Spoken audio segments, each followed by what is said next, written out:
Even though I walk through the valley of the shadow of death, I will fear no evil. For you are with me. Your rod and your staff, they comfort me. Psalm 23:4. One of the common sources of stress is loss. You can lose your job, your health, your money, your reputation, or a loved one. When people go through loss, there are always two common reactions. One is fear, and the other is grief. Grief is good.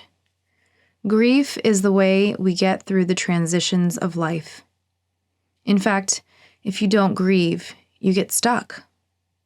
Grief will not kill you if you let it out. On the other hand, fear is a bad thing. Not once in the Bible does it say, grieve not, sorrow not, weep not, or cry not. What it does say is, fear not. And it says that 365 times. Because grief doesn't paralyze, fear does. David says in Psalm 23:4, even though I walk through the valley of the shadow of death, I will fear no evil. For you are with me. Your rod and your staff, they comfort me.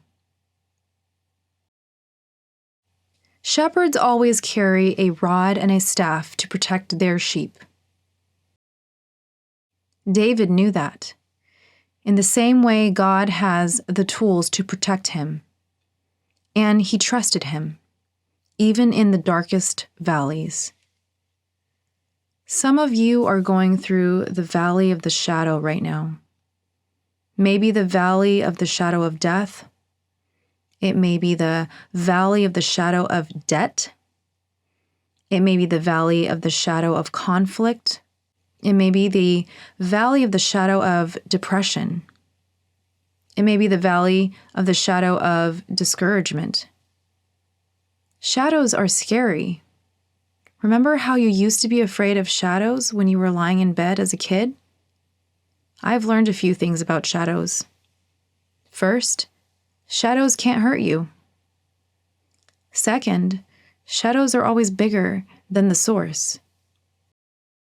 And here's the good news. Whenever there's a shadow, there has to be a light. You can't have a shadow without light.